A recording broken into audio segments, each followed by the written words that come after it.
இன்றைய வேதவசனம் சகரியா 9:12.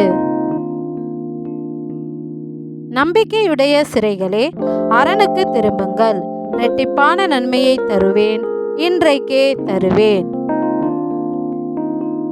ஆமேன். தங்களுடைய பாவ பிரச்சனை போராட்ட சிறையிருப்பிலும் தேவன் மேல் நம்பிக்கையாய் இருக்கும் தம்முடைய ஜனத்தை பார்த்து தேவன் சொல்லுகிறார், நீங்கள் அரணுக்கு திரும்புங்கள் என்று. அன்றியும் கர்த்தரின் வழி உத்தமர்களுக்கு அரண் என்ற வார்த்தையின்படி நம் தேவனின் வழியில் நடக்கிறவர்கள் இரட்டிப்பான நன்மையை பெறுவார்கள், அதுவும் இப்பொழுதே பெறுவார்கள். எங்களுக்கு இரட்டிப்பான நன்மையை தருகின்ற எங்கள் நல்ல தேவனே, உமக்கு நன்றி செலுத்துகிறோம். நன்றி.